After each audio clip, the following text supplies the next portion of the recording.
a irmãzinha pediu ali para a gente falar um pouquinho hoje sobre a família no século XXI, né? Ou seja, a família nos dias atuais, né? Nos dias que a gente está vivendo. E para falar disso, eu peguei esse livro aqui, né, que é o compêndio, né, do Concílio Vaticano II, que aconteceu há um pouco mais de 50 anos atrás, que foi um concílio um concílio pastoral, não foi um concílio dogmático, né? Não veio mudar a questão de doutrina da igreja, mas veio trazer uma visão mais pastoral para a igreja no tempo que nós estamos vivendo hoje. Muita gente critica o Concílio Vaticano II porque existe muita distorção daquilo que são os documentos do Vaticano. Eu particularmente já li bastante do concílio e eu não vejo nada contraditório à doutrina da igreja. E muita gente diz que as interpretações do concílio é contrária à igreja, à doutrina da igreja. Mas a gente vê, por exemplo, a Bíblia, palavra de Deus, né, no sentido de dizer que é inspirada pelo Espírito Santo, no sentido de dizer que é sagrada escritura. A gente vê que a Bíblia também é mal interpretada e fazem dela o que querem. Alguns fazem da interpretação da Bíblia de acordo com o seu bel prazer, e a gente pode ver isso aí nessa danação de igrejas protestantes que estão se abrindo diariamente, constantemente, e cada um deles dizem que é segundo a Bíblia, né? Que leu a Bíblia e interpretou a Bíblia e o Espírito Santo revelou e coisa e tal, e fazem o que querem. Então os documentos do concílio não tem nada contrário à fé da igreja, e isso é comprovado pelo magistério autêntico da igreja, senão do contrário não estaria neste compêndio como documentos válidos da igreja. E eu vou usar um pouco dele para falar sobre a família e as suas dificuldades nos dias de hoje, tá certo? Eu queria falar logo do segundo capítulo do Gênesis. No livro do Gênesis, lá no início, né, da história do homem, da história da salvação, no capítulo 2 de Gênesis, no versículo 24, porque como a gente vai falar de família, a gente precisa olhar para a família como Deus pensou nela lá no início, como Deus pensou. Então lá no início, lá no Gênesis, no capítulo 2, versículo 24, diz assim: por isso um homem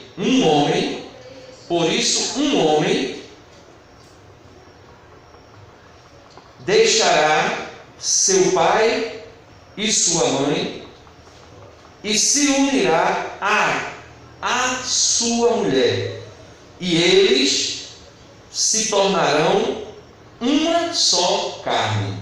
Então lá em Gênesis capítulo 2, versículo 24, diz que um homem, veja como a Bíblia é clara, um homem deixará seu pai e sua mãe e se unirá com a também significa uma, senão seria as, mas é a sua mulher, e os dois se tornarão uma só carne. Então aqui é a origem da família. A origem da família consiste nisto: um homem deixa seu pai e sua mãe e se une com a sua mulher, e os dois se tornam uma só carne. Não são mais dois, é um só. Se você olha para mim e para minha esposa, mesmo a gente estando junto, numa perspectiva humana, a gente vê duas pessoas, mas numa perspectiva espiritual, não são mais dois, é um só. E o apóstolo Paulo deixa isso muito claro na carta de São Paulo aos Efésios, no capítulo 5, que a gente vai ler também. Se você puder pegar aí a sua Bíblia, carta de São Paulo aos Efésios, no capítulo 5, a partir do versículo 21. Carta de São Paulo aos Efésios, capítulo 5, versículo 21. Uma vez, Jesus também foi indagado sobre o matrimônio, né? Está lá no capítulo 19 de Mateus, você não precisa procurar aí. Mas lá no capítulo 19 de São Mateus, os fariseus, os saduceus, que eram algumas, vamos dizer assim, algumas facções, alguns grupos da religião judaica, e que não aceitavam Jesus como mestre e nem como Messias. Então os fariseus e os saduceus se aproximaram de Jesus, que está lá no capítulo 19 de São Mateus, e perguntaram a Jesus: Senhor, é permitido dar carta de divórcio à esposa? É permitido dar carta de divórcio à esposa? E Jesus disse assim: como está nas Escrituras? Como tu lês? Ou seja, como tu lês, como tu entende a respeito do matrimônio, como está na Escritura? Eles disseram: olha, Moisés autorizou dar carta de divórcio. Aí Jesus disse assim: Moisés autorizou dar carta de divórcio. Aí ele diz: mas lá no princípio não era assim. Quando Jesus disse lá no princípio, quando? Lá no projeto inicial de Deus que eu acabei de ler. Por isso o homem deixará o seu pai e sua mãe, se unirá à sua esposa, e os dois serão uma só carne. E o que Deus uniu, o homem não separa. Então o casamento, né, eu digo aqui casamento, mas eu vou usar a expressão matrimônio. O matrimônio católico, ele é indissolúvel. Aí disseram: então por que foi que Moisés autorizou a carta de divórcio? Por que foi que Moisés autorizou a carta de divórcio? Aí Jesus disse: lá no princípio não era assim. O que Deus uniu, o homem não separa. Mas Moisés autorizou a carta de divórcio, sabe por quê? Por causa da dureza dos vossos corações. Ou seja, o homem tinha um coração duro, e era por isso que Deus dizia sempre por meio de Moisés: um povo de dura cerviz, um povo de coração duro, um povo de cabeça dura. Aí Jesus disse: por conta da dureza dos vossos corações, Moisés permitiu o divórcio. Mas lá no princípio não era assim. Aí ele diz que o homem não se separaria jamais da sua esposa, a não ser por conta de prostituição. Aí os protestantes pegam essa palavra prostituição e interpreta como se fosse o adultério. Aí, por meio dessa palavra prostituição, os protestantes dizem: se por um acaso a mulher adulterar, ou o homem adulterar, pode se separar, porque Jesus disse que pode se separar se for em caso de prostituição. Ou eles usam a palavra fornicação para tirar o contexto da história e tirar o contexto do que Jesus falou. Só que quando Jesus disse: o homem pode se separar daquela mulher se for em caso de união ilegítima, ou seja, uma prostituição do sentido natural do matrimônio.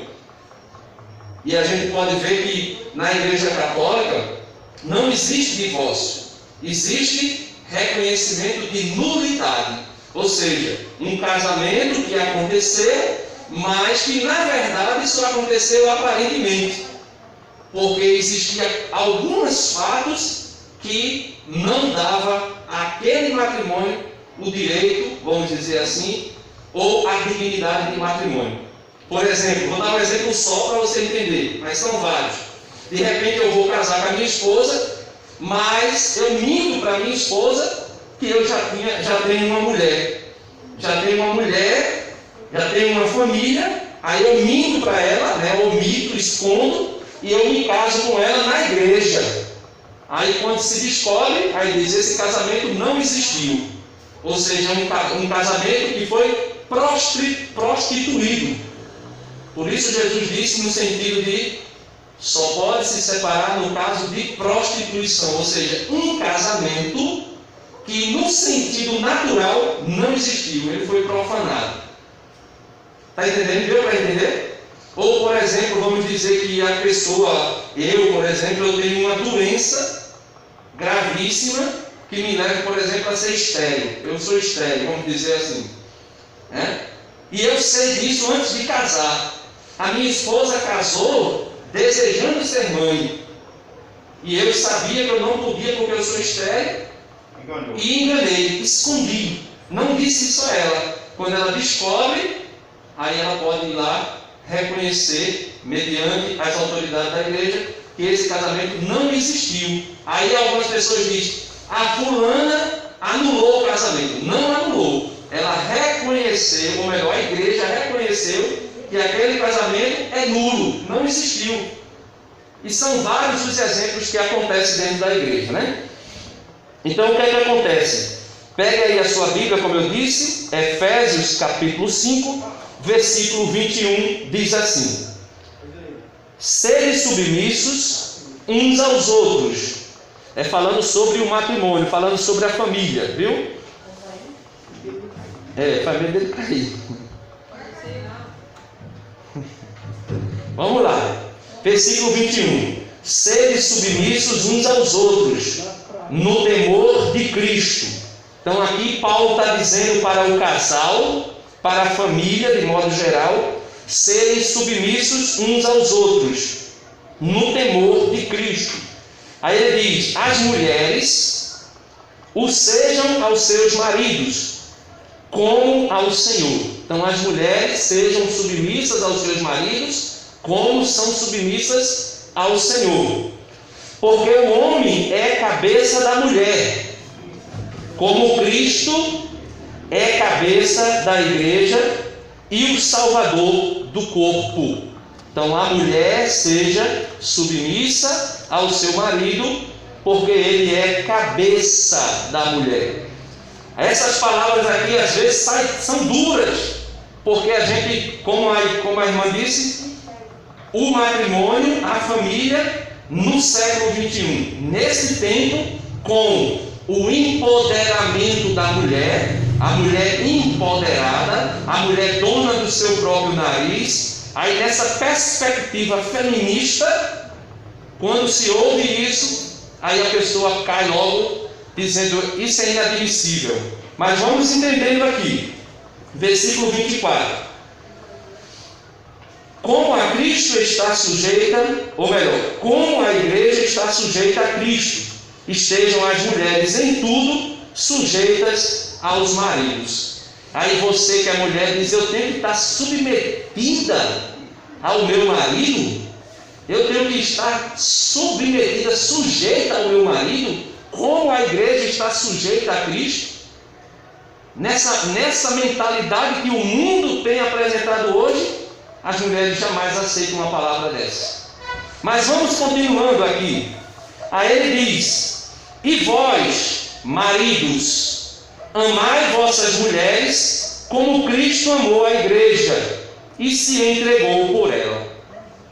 Então veja, a mulher vai estar submissa ao seu marido, ou seja, sujeita ao seu marido, como a igreja está sujeita a Cristo, mas porém é exigido do marido o quê?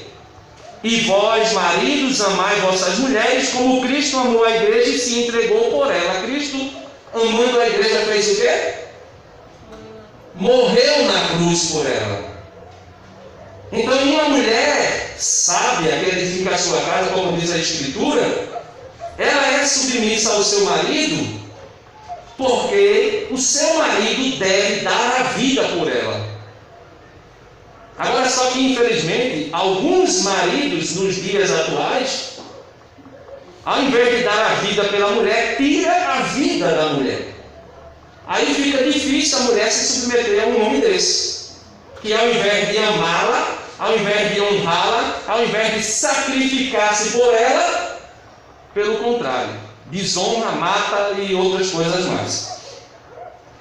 E ele continua dizendo, a fim de purificá-la com o banho das águas, e santificá-la pela palavra, para apresentá-la a si mesmo, à igreja, Cristo dizendo, gloriosa, sem mancha, nem ruga, ou coisa semelhante, mas santa e irrepreensível. Ele está fazendo aqui uma imagem de Cristo que se doa pela igreja, que ama a igreja, que dá a vida pela igreja, que santifica a igreja pelo banho do seu sangue, pelo banho da água do batismo e o seu sangue na cruz. E ele diz que esse é o exemplo que o homem deve tomar também para com a sua esposa, santificá-la.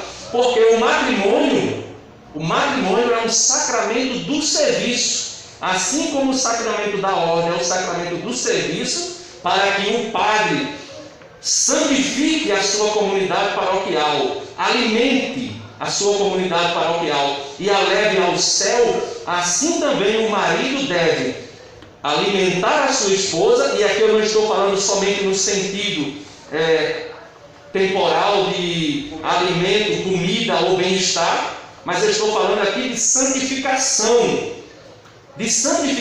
mesmo, por meio da palavra de Deus e por meio do testemunho.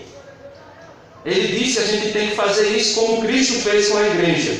E continuando aqui bem rapidamente, versículo 28, ele diz: assim também os maridos devem amar suas próprias mulheres, como ao seu próprio corpo. Quem ama a sua mulher, ama a si mesmo. Lembra? Os dois são uma só carne. Pois ninguém jamais quis mal à sua própria carne. Antes alimenta e dela cuida, como também faz Cristo com a igreja, porque somos membros do seu corpo. E ele diz: por isso deixará o homem seu pai e sua mãe, e se ligará à sua mulher, e serão ambos uma só carne. Aí ele diz: é grande este mistério, refiro-me à relação entre Cristo e a sua igreja. Em resumo, cada um de vós ame a sua mulher como a si mesmo, e a mulher respeite o seu marido. E ele dá um exemplozinho aqui bem rápido para os filhos. Filhos, obedecei os vossos pais no Senhor, pois isto é justo. Honra a teu pai e tua mãe. É o primeiro mandamento com promessa, para seres felizes e teres longa vida sobre a terra. E vós, pais, não deis aos vossos filhos motivo de revolta contra vós, mas educai-os com corações e advertências que se inspirem no Senhor. Então aqui ele está falando da moral do matrimônio e da casa. Ele está dizendo assim, eu vou trocar aqui em miúdos bem rapidinho. Ele está dizendo, o homem deixa a casa dos seus pais e se une com a sua mulher. E os dois se tornam uma só carne. É um grande mistério. Assim como nós, da igreja, formamos o corpo de Cristo, e Cristo é a cabeça da igreja, ele diz que assim o marido e a mulher, quando se unem em matrimônio, se tornam um só. Por isso ele diz, o marido não deve agredir a sua esposa, porque ela já não é mais um outro, ela é agora o seu próprio ser. Ele diz, um homem não pode agredir a sua própria carne, pelo contrário, ele alimenta e cuida dela, e a mesma coisa a mulher. E ele diz também que os pais não devem dar motivo aos filhos de revolta. Quando é que os pais dão motivo ao filho de revolta? O tempo todo patada, o tempo todo coice. Às vezes quer mostrar autoridade, mas só que ao invés de mostrar autoridade, mostra estupidez e ignorância. Por tudo e por qualquer coisa, espanca, bate, machuca, fere. Aí exige que um filho honre o pai. Mas para um filho honrar o pai, é necessário que o pai não lhe dê motivo de revolta. É isso que Paulo está dizendo. Porque às vezes o pai, ele até exige do filho honra, mas ele é desonrado. Ele é desonrado. O próprio pai, a própria mãe é desonrada. Aí eu vou entrar aqui no documento para mostrar em alguns pontos por que muitas vezes os pais desonram os filhos. E dando e desonrando os filhos, também são desonrados pelos filhos, porque tem gerado no coração dos filhos revoltas. O documento diz assim, né? O documento é o documento conciliar, que é conhecido como a Constituição Pastoral Gaudium et Spes, sobre a igreja no mundo. Aí esse documento fala sobre a dignidade da pessoa humana, fala sobre os direitos da pessoa, né, como ser criado por Deus, imagem e semelhança de Deus. E dentro desses direitos do homem, ele vem direito, aqui eu estou falando de direitos humanos na perspectiva do Evangelho. Não é esses direitos humanos que o mundo hoje tem apresentado, não. Por exemplo, é direito da mulher abortar. Isso não é direito humano. Isso é pecado travestido de direitos humanos. Isso não é direitos, né? Falando na perspectiva do Evangelho. Na perspectiva do Evangelho, o homem é criado em imagem e semelhança de Deus, e por esse motivo ele tem uma dignidade superior a todas as outras coisas criadas. É diferente, né? Ele diz assim, na segunda parte do documento, no ponto 47, a salvação da pessoa e da sociedade, pessoa como indivíduo e sociedade humana. Ele diz assim, a salvação da pessoa e da sociedade, tanto humana como cristã, está intimamente relacionada com o bem-estar do casal e da família. Como todos os que têm consciência da importância do casamento, os cristãos apreciam e contam muito com os diferentes recursos que hoje favorecem a constituição desta comunidade de amor e lhe facilitam a vida, ajudando-os no desempenho de um de seus primeiros papéis. Então, a sociedade humana tem por obrigação de promover para o casal, para a família, o bem-estar, com políticas públicas que olhem para a pessoa, Por exemplo, você vê que o que aconteceu, por exemplo, no Nordeste, políticas públicas que não visava ajudar o povo, por exemplo, vamos dizer assim na linguagem popular, o povo da roça, salários mesquinhos, fez com que acontecesse um grande êxodo.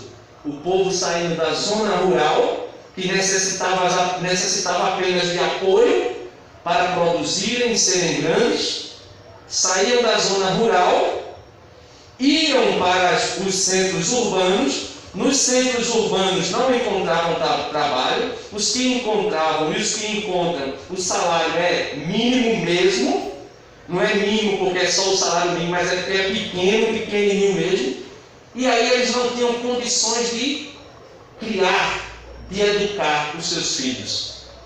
Então essas coisas aí vão fazendo com que a vida do matrimônio ou do casal se torne ainda mais difícil, se torna ainda mais dura. E ele continua dizendo assim, mas a instituição matrimonial nem sempre é respeitada. Hoje, principalmente, o matrimônio não é respeitado. O matrimônio não é respeitado. E ele diz aqui alguns aspectos pelo qual ele é desrespeitado. Contrariam-no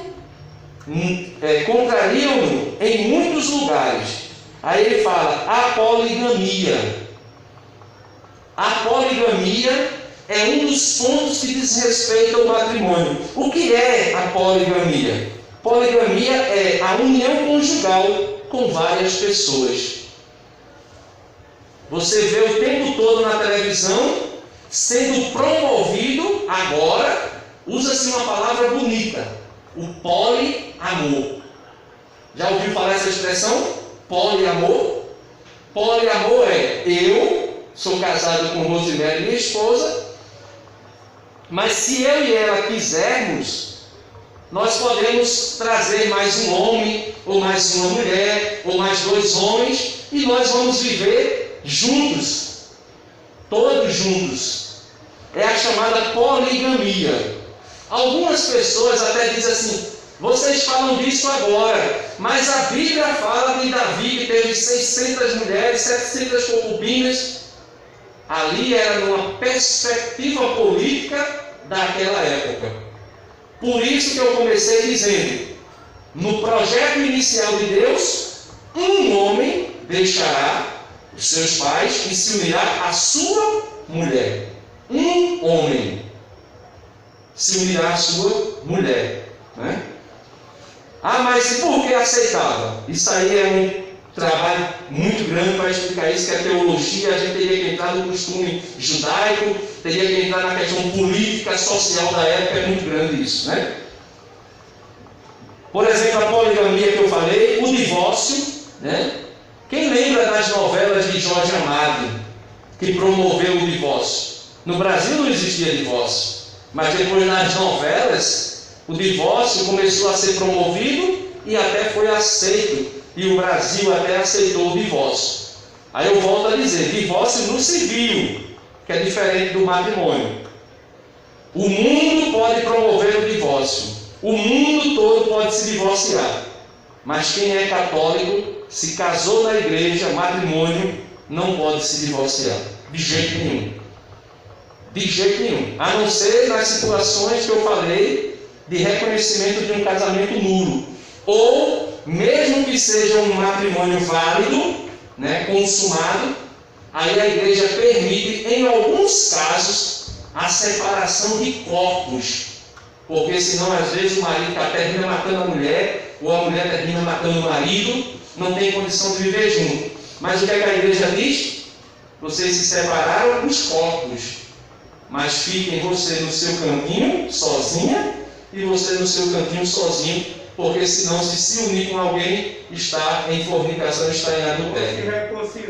Ou se reconcilie. É o que o apóstolo Paulo diz, né? Pensa direitinho, se não aguenta viver sem o sexo, então procurem viver entre vocês a harmonia, o amor, se perdoem e voltem. Aqui aconteceu em São Lourenço um casamento, que foi da nossa igreja, não, viu? Foi a protestante. O cara enganou a noiva, está ouvindo bem, tá? Estou ouvindo, está ouvindo. O cara enganou a noiva que era um homem mesmo. Casou e não era um homem. Aí quando ela casou com o homem não tem nada. Aí entrou a questão para o divórcio. Os irmãos dela, abusados, pegou e deu um pau no meio da rua, quase mata. Confusão melhor. Num caso desse, também. Num caso desse, como o senhor Otávio está dizendo, também a igreja reconhece nulo, né? Reconhece também nulo. Não existiu. Não existiu, né? Reconhece que o casamento não existiu porque existia uma mentira por trás, né? Grande, e que não dava condições de o casamento ser consumado, né? Então eles promovem o divórcio, e nas igrejas protestantes o divórcio é aceito, né? No caso, como eu falei, se descobrir uma traição, já se separa logo, né? Dificilmente ele tem reconciliação. O amor livre, né? O que é o amor livre? O amor livre é a pessoa amar quantas pessoas quiser, né? Da maneira que quiser, e viver com quantas pessoas quiser. E ele diz: e várias outras deformações. O amor nupcial é frequentemente profanado pelo egoísmo.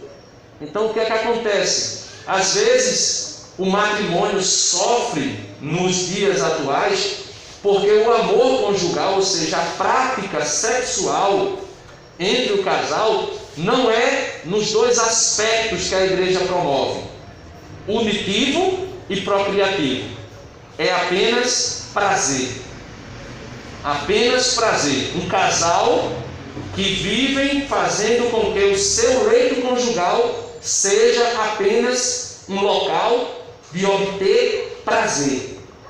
Não tem amor, não tem união, não tem desejo de gerar filhos, e é somente o prazer pelo prazer. Ou seja, prostituição dentro do matrimônio.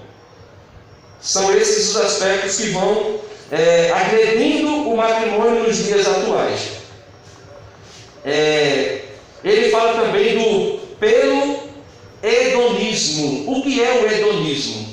O hedonismo é a pessoa que empenha a vida toda pelo prazer sexual. A pessoa que empenha a vida toda somente pelo prazer sexual. Muito obrigado. Então, o que é que acontece? O hedonismo, a pessoa que dirige a vida somente pelo prazer.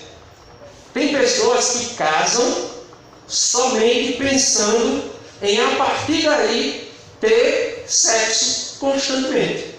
Aí quebra a cara, né? Eu vou botar aqui, abrir um parênteses. Quando eu fui casar, eu não casei somente por esse motivo.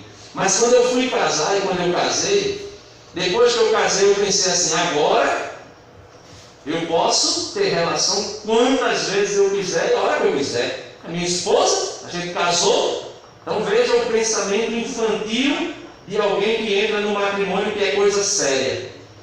Aí foi quando eu comecei a me frustrar. Porque a gente precisa entender que nem sempre o outro está disposto ao ato sexual. Nem sempre, né? Às vezes o esposo quer, a esposa por algum motivo não quer. Sei, cansada, cuidou do menino, ficou... Aí alguém diz: ah, mas tem que cumprir a obrigação de marido e de mulher. Sim, tem que cumprir. Mas não toda hora e todo instante ao bel prazer do outro. Por exemplo, o marido chega em casa cheio de cachaça, fedendo a cachaça, fedendo a cigarro, não toma banho porque chega tão embriagado que nem quer tomar banho. Aí quer exigir da esposa a prática conjugal. Desrespeito à esposa, desrespeito ao leito conjugal, desrespeito à família, desrespeito a todo mundo. Feito uma senhorinha que fazia parte de um grupo de oração que eu fazia parte, e ela me disse assim: meu irmão, meu esposo morreu e eu não perdoei ele ainda. Como é que eu faço para perdoar? Eu digo: faça uma oração, peça a Deus perdão, se confesse e perdoe seu esposo. Aí ela disse: você não vai querer nem saber o porquê. Eu disse: não interessa. Aí ela disse assim: mas eu queria desabafar. Eu disse: então, se a senhora quiser falar e precisa falar, pode falar. Aí ela me disse: porque o que eu acabei de dizer, ele saía, chegava em casa totalmente embriagado, sujo, às vezes vomitava no quintal e às vezes vomitava dentro de casa, e do jeito que chegava ia para a cama, e quando chegava na cama queria ter relação com a esposa, e a esposa dizia que não queria por conta da situação, e ele ainda dizia que ela era prostituta e que tinha homem fora, e por isso que não queria ele. Aí a igreja percebe que uma situação dessa precisa ser tratada com muita especificidade, né? Tem que ser muito específico o tratamento, tá certo? Continuando aqui bem rapidinho para encerrar, que eu já vou com 30 minutos, né? Para encerrar bem rapidinho, ele fala assim: e pelas práticas ilícitas contra a fecundidade. Quando ele diz as práticas ilícitas contra a fecundidade, que é uma agressão dos dias atuais contra o matrimônio, quem escreveu esse texto aqui foi São Paulo VI, né, que foi o bispo, o Papa do Concílio. São João 23 convocou o concílio e São Paulo VI concluiu o concílio. Então ele escreveu esse documento exatamente quando estava aflorando a revolução sexual. Ou seja, os anticoncepcionais, de diversos aspectos aí, que eu não vou entrar em detalhes, porque eu não sou especialista nisso, os anticoncepcionais, né? E tudo aquilo que era contrário à fecundidade do matrimônio. A fecundidade em todos os aspectos. Primeiro, no aspecto sexual, de geração de filho mesmo, porque é por isso que a igreja diz e pede para o noivo dizer que está aberto e aceita e recebe os filhos que for dado por Deus e promete educá-lo. É por isso que o matrimônio é aberto, não somente a questão unitiva, mas também procriativa, e ele fala de toda e qualquer condição de infecundidade, de você barrar a fecundidade do matrimônio no aspecto de filhos. E ele diz, além disso, as condições econômicas, então situações econômicas, por exemplo, um casal hoje, se esse casal, só uma pessoa trabalhar e ele receber um salário mínimo, ele fica quase impossibilitado de criar um filho.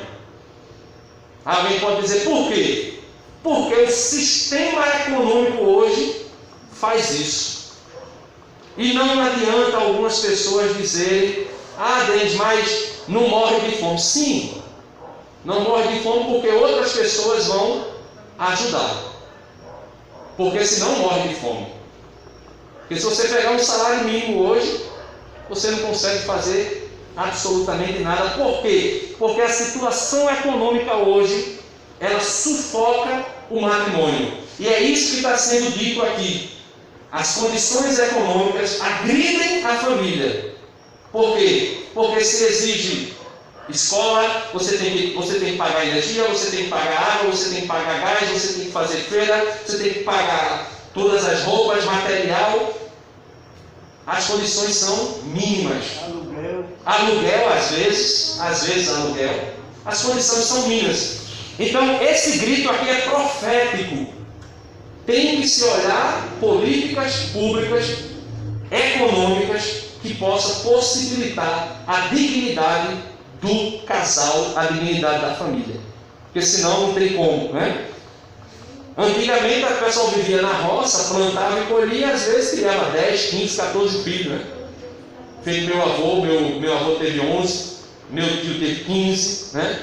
Mas lá no campo, Um primo de papai, 22. um primo do pai de seu Otávio, 22. Mas por quê? Viviam lá no campo. E tinham condições de plantar e colher. Né? E ele continua dizendo, questões psicossociais e políticas do mundo moderno, trazendo inúmeras perturbações para a família. Então, essas questões aqui, psicossociais e políticas, está dentro disso que eu falei. Situações hoje que a gente tem visto que atrapalha a vida matrimonial, que destrói, não é atrapalha, destrói. Destrói a vida matrimonial.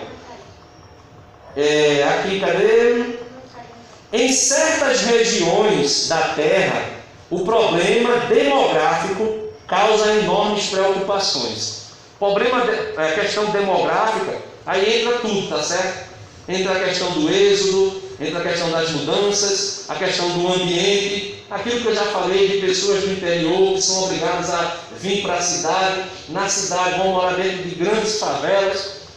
Pessoas, por exemplo, eu estava vendo uma reportagem agora aqui no Recife, falando nessa pandemia das dificuldades das pessoas. Então eu vi uma senhora que morava em cima de uma, como é que chama o nome daquelas coisas que estão em cima da maré? Palafitas, morava numa palafita em cima da maré, na maré ali, uma palafita, lá naquela parte do Recife antigo, agora indo para o Coque, pro Pina. Aí a mulher morando em cima assim, um quadradinho assim. Aí ela disse, a dificuldade aqui é grande, eu estou desempregada, não tenho esposo, meu esposo me abandonou, estou desempregado, tenho 2 filhos. Vivo aqui porque faço um biquinho aqui, um biquinho ali, as pessoas me ajudam e ainda tenho que pagar R$50 nesse aluguel. Olha, vê que situação. Aí é isso aqui, as situações demográficas, que é denunciada pela igreja, que não promove, pelo contrário, destrói a possibilidade de um matrimônio sadio, um matrimônio que possa dar dignidade, não somente ao casal, mas aos filhos. É isso que ele está dizendo aqui. São as situações do mundo moderno que vão contra a família, de maneira pesada, muito pesada, né?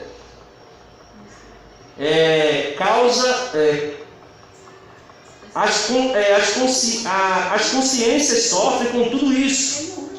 No entanto, a força e a consistência da instituição matrimonial se manifestam pela resistência que ela continua oferecendo a todas essas dificuldades, apesar das profundas modificações que a vida social sofre.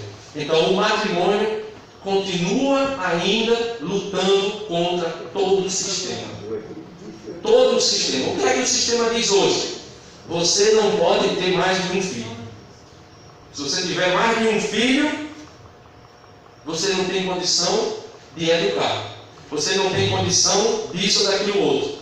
Por exemplo, esses programas Minha Casa Minha Vida, esses apartamentos, só tem um quarto, no máximo 2, que é exatamente para impor às famílias a condição de ter só um filho. Já vai botando na cabeça, até na questão, vamos dizer assim, predial, né? Vai se colocando ali contra a família. E outras coisas que vão dizendo. Quem daqui conhece famílias atuais que têm 5 filhos? Levanta a mão.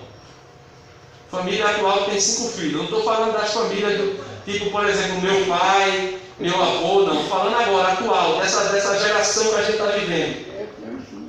O senhor tem 5, né? O senhor tem quantos anos? 60. Pronto, vamos botar um casal que tem 30 anos, ou 35 ou 40 anos. Vocês conhecem alguém assim, nessa idade, que tem 5 filhos de lei? 2 famílias conheço. 2 famílias que conhecem tem 5. Tem mais de 5. Mais de 5. Uma tem 7 e a outra tem 6. Graças a Deus. Graças a Deus. Vive na peleja. Vive na peleja, por conta de tudo isso que a gente falou. Mas pelo menos ainda tem coragem de ser fecundo. Ainda tem coragem de fazer aquilo que a igreja diz que a gente tem que ser e tem que fazer, né? Buscar ser fecundo, gerar filhos. Tem dificuldade? Tem, a gente tem. Mas é exatamente contra essas dificuldades que o documento vem de frente, bater de frente. A gente precisa lutar. Precisamos lutar por salários que possa dar a cada um de nós a condição de gerar família com dignidade. Porque o sistema é opressor, ele realmente vem para nos impedir. Mas se a gente olhar para ele e recuar, ele vence. O inimigo vence assim.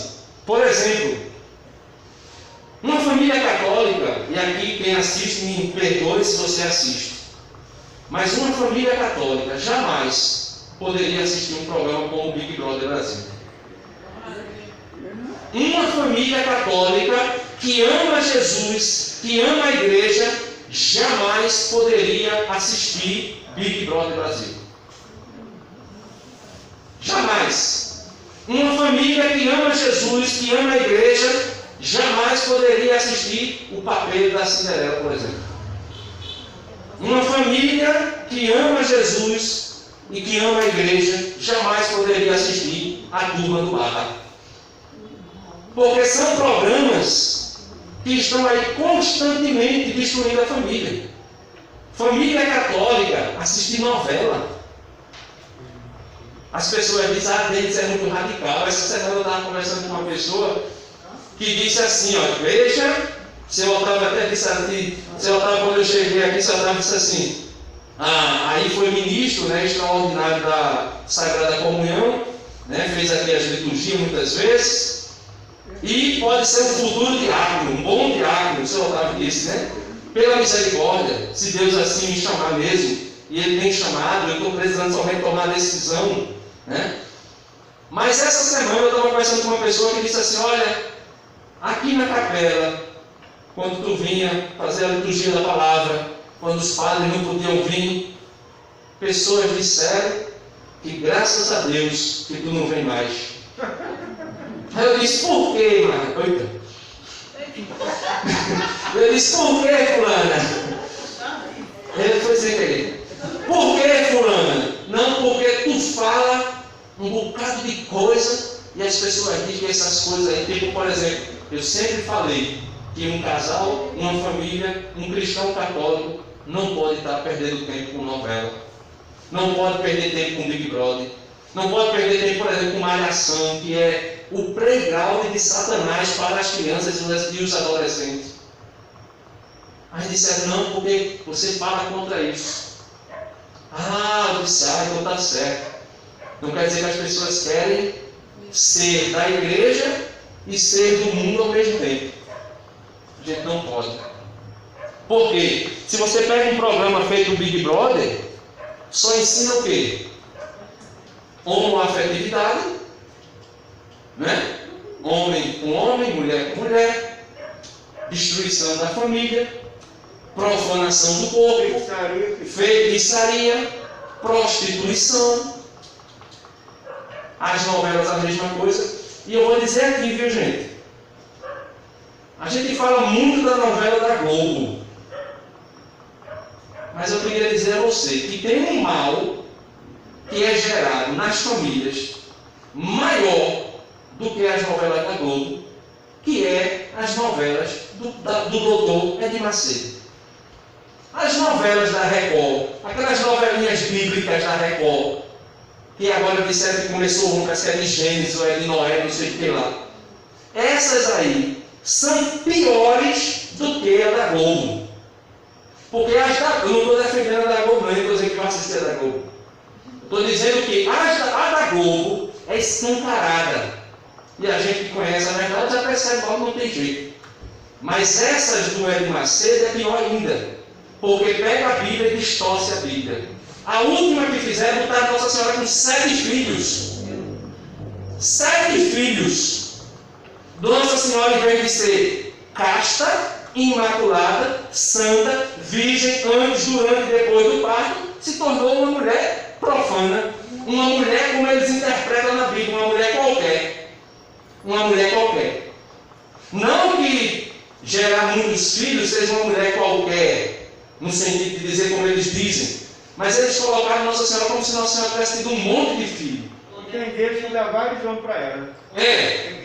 E tem deles que dá vários homens para ela. E os filhos de Maria, a novela era como se fosse da atualidade. As conversas, o jeito, nunca vi isso. Teve outra novela aí que uma irmã da igreja veio perguntar a mim, Denis, olha, eu estava assistindo a novela Apocalipse. Eu disse, o que? Não é assistindo novela Apocalipse, uma novela bíblica. Eu digo, sim, uma novela bíblica, só porque tem um nome que é da Bíblia, Apocalipse. Ela disse, mas eu queria entender por que foi que no fim da novela todo mundo foi arrebatado para o céu, mas o Vaticano ficou todo mundo lá. Oxe, por quê? Eu digo, minha filha, porque na boca deles, todos eles estão no céu e os católicos estão tudo no inferno. Na boca deles. Na boca deles. Na boca deles. Aí eu disse, eu não acredito que tu, mais de 10 anos na igreja, perdendo o teu tempo a assistir a novela do charlatão Edir Macedo. É perda de tempo, minha gente. É perda de tempo. É perda de tempo. Né? Parentinho, enquanto bebe água. Olha, nós católicos temos a rede de vida Pai Eterno, 51, que é a rede de vida. Nós temos rede Aparecida, temos século 21, que é tudo nosso. Né? Para quem está assistindo Canção Nova. Canção Nova e tantos outros. Nós temos canais à vontade para divulgar a nossa vida. E tem reportagem de tudo. Né? Só não tem essa parte de barriga do canal 13 e outros três. Né? Então aqui, gente, para encerrar, viu? Para encerrar mesmo agora, eu queria dizer para vocês assim, olha, o mundo está agredindo a família de todos os lados. Então, quando eu digo mundo, a gente quando fala o mundo, fala no aspecto de o mundo no sentido de o povo do mundo, né? Que a Bíblia, quando fala de mundo, ela fala em 2 aspectos, ou o mundo cosmo, tudo aquilo que Deus criou, ou o mundo ser humano, né? Diz assim, Jesus morreu para salvar o mundo. a gente entende que foi para salvar as pessoas, né? No sentido de salvar pessoas, mas também veio para restaurar todo mundo, o mundo criado. Até a natureza será restaurada pela manifestação gloriosa de Cristo quando ele voltar. Mas assim, o mundo todo está contra a família. Está contra a família. Por quê? Porque eles querem desconstruir a família e construir uma família diferente. A família onde um homem pode casar com várias mulheres, aonde pode casar homem com homem, mulher com mulher, um homem ou uma mulher com vários homens, e assim sucessivamente, né? E ainda tem a nova construção familiar, que é uma pessoa, uma mulher que se identifica como um homem e que se junta com um homem que se identifica como mulher. Essa é a nova construção familiar. É aí dentro da perspectiva da ideologia de gênero, né? Exatamente. Que é um grande mal, é o maior mal do século atual contra a igreja, né? Ou melhor, contra a família, contra o matrimônio, que é essa questão da ideologia de gênero, né? Agora é LGBT, que mais parece. Se eu não me engano, é porque esse que mais aí vai aparecer no que for. Porque se você for pesquisar, é homem, é hétero, bi, tri, trans, travesti, transgênero, não sei o que mais, tanta, e o que for aparecendo vai se colocando, e vai se colocando, e vai se colocando. Então, gente, peço a você que fique de pé para a gente rezar, né, e eu concluir a minha parte. Eu queria que a gente pudesse, de maneira muito clara, pedir a nosso Senhor Jesus Cristo, pedir ao Pai, que Ele venha em nosso socorro, que Ele venha em socorro da família, a família católica, a família tradicional. Por isso o homem deixará seu pai e sua mãe, e se unirá à sua esposa, e os dois não serão mais dois, mas serão uma só carne, e o que Deus uniu, o homem não separe, para a honra e glória de nosso Senhor Jesus Cristo. Amém. Amém. Ó, não esqueçam que amanhã, momento de rezar pelos doentes da comunidade, ficamos